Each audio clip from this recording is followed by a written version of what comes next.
बचपन की बहुत सारी कविताएं हैं जो हमें याद हैं, और उनमें से एक है कालू मदारी आया, है ना?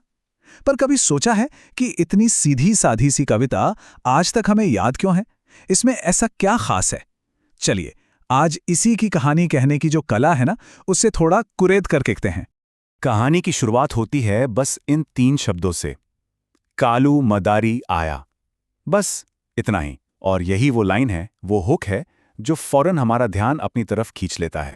अगर हम स्टोरी टेलिंग की दुनिया में देखें ना, तो इसे कहते हैं इंसाइटिंग इंसिडेंट।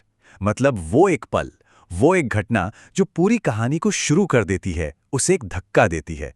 और यहां वो घटना है कालू मदारी का आना। सोचिए, सिर्फ 3 शब्द, और इन 3 शब्दों में ही एक आम सा दिन अचानक से खास बन जाता है। एक उम्मीद जगती है कि अब कुछ मजेदार होने वाला है ना? कमाल की बात कि शब्द कितने पावरफुल हो सकते हैं।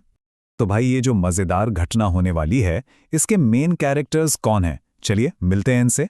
अब ये शब्द देखिए, मदारी। ये सिर्फ एक जॉब टाइटल नहीं है ना?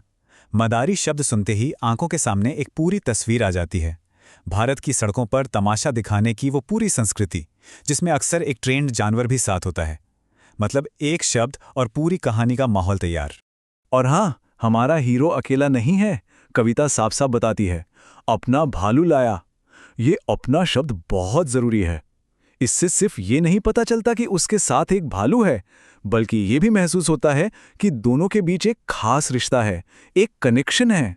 तो जैसे ही कालू और उसका भालू गांव या मोहल्ले में कदम रखते हैं, बस दिन का पूरा रूटीन बदल जाता है।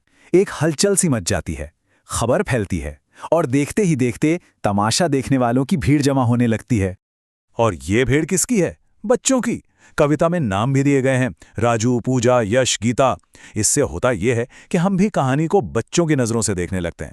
वो एक्साइटमेंट, वो हैरानी, सब महसूस होने लगता है।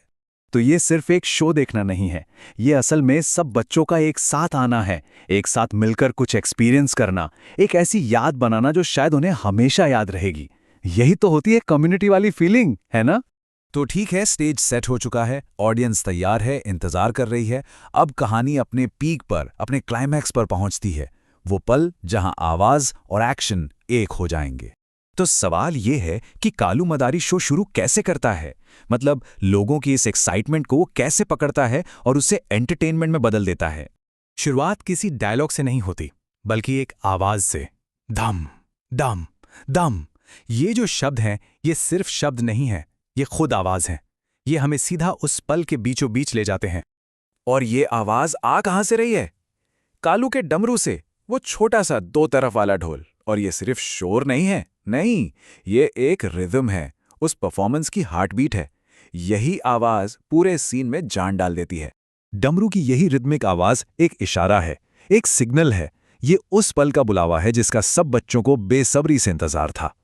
और फिर वो होता है कहानी का मेन इवेंट। एक सीधी, सिंपल और खुश कर देने वाली लाइन में, कालू का भालू नाचा। और यहीं पर इस कविता की खूबसूरती है। ये हमें सीधे सीधे कॉज और इफेक्ट दिखाती है। डमरू की दम दम दम की आवाज हुई, और उसका नतीजा क्या हुआ?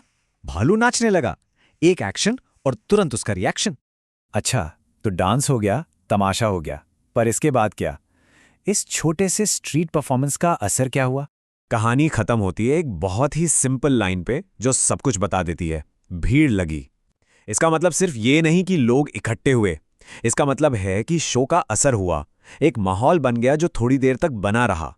यह हमें एक बहुत बड़ी बात याद दिलाता है कि कभी-कभी जो सबसे यादगार पल होते हैं ना, वो बहुत सिंपल होते हैं। एक कलाकार, उसका साथी जानवर और एक डमरू की आवाज, बस इतना ही काफी था पूरे मोहल्ले के लिए एक साथ मिलकर खुश होने का एक पल बनाने के लिए। तो आखिर में ये कविता हमें एक सवाल के साथ छोड़ जाती है। एक कहानी को यादगार क्या बनाता है? क्या बड़ी बड़ी बातें और घटनाएं, या फिर वो छोटे छोटे पल जो हम सब मिलकर जीते हैं?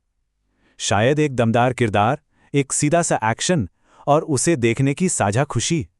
बस इतना ही काफी है एक कहानी को हमेशा के लिए जिंदा रखने के लिए।